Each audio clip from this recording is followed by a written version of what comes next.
So we've talked about where these patients come from inside your practice and outside and how we can develop some of these relationships. Can we talk for a second about where these patients go? We're going to start screening them in our practice. We're going to get them started down that road towards being diagnosed. But do you have a protocol that you like to use for how you make these patients progress along a path? Well, first of all, I mean, they have to have a diagnosis. The days of making just snore appliances are over. I made that mistake. I did that early on, and I realized that many of those people have some form of sleep disordered breathing, or they wouldn't be snoring. Just by definition, they do. So you got to get a diagnosis, either with a PSG or home sleep test. Are we safe to say that? Yeah, and let's not forget about how severe their sleep apnea is. Right.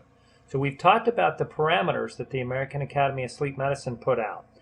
And they said anyone who has severe should probably be steered more towards CPAP as a first line of treatment, but for those that are mild or moderate. So we can't just look at whether or not they've been diagnosed, but we want to look at what kind of level they've been diagnosed at. What about somebody that comes in and they say, I tried CPAP. And you say, well, how long did you try it? And they say, I don't know, I tried it for every bit of 3 or 4 or 5 hours. Not days, not weeks, but hours. I think that's important because your dental devices that you make them require some effort. Don't sugarcoat it too much. They do require an effort, and people have to make an effort, and they have to want to get better too.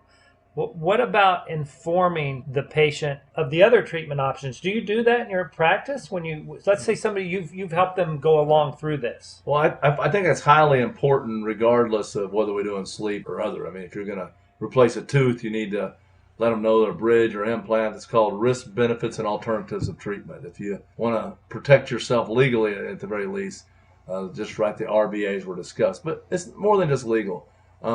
The neat thing about what we are doing here is you can truly give the patient all the options. Well, first, they have to understand what they have. Don't assume they do. Explain, educate, as we like to say, but I don't like the word educate as much as make the patients aware of what's going on. They know they have obstructive sleep apnea, but they're not aware of what that means. Once they become aware of it and the health ramifications, they want to fix it, period. Most reasonable people want to be healthy. Most reasonable people don't want to quit breathing for minutes upon minutes and hours upon hours at night. Most reasonable people don't want to die of a stroke. So once they understand this, then I think it's important to go over all the treatment options. The neat thing about that is, once you go over the options, most people are going to choose a dental appliance. We have the best treatment. It's not like when you're trying to convince someone to get a crown when you think it's in their best interest and they want a big filling. They want the treatment option that you provide. The biggest problem I run into is those severe cases like you were mentioning, Rich. They want a dental appliance, and I really believe that a CPAP, they should try it first. And that's when I have to try to talk them into something that they don't want, not when they're wanting the treatment that we are providing. And the reason they came up with those standards are because we treat mild to moderate apnea very, very successfully, more successfully than a CPAP does. We can treat severe apnea with CPAP, but just not as effectively. Now, here's a good question from Dr. Bill, and he says, what are the success rates of dental devices? It's a good time to ask that. I like to quote Dr. Hokema's book that the American Academy of Dental Sleep Medicine you can purchase on their website. And what he found was that for mild to moderate apnea, which is the people we should primarily be treating with dental appliances, that we were 84% successful. And that's in both relieving subjective problems, snoring, and quality of life issues, basically, Epworth Sleepiness Scale, which we'll discuss further on in our other series, as well as lowering the AHI. Noteworthy was 4% greater than CPAP for mild to moderate. But now for severe, success rates were at 69% according to this study, which was less than CPAP. So it falls right along the lines with the Academy. Do these things work? They absolutely do work. And you'll run into physicians and lay people who think they don't work. And if not done correctly, they have lower success rates, but they absolutely work. We wouldn't be here. We wouldn't be devoting a large part of our lives to this if it didn't work and didn't help people.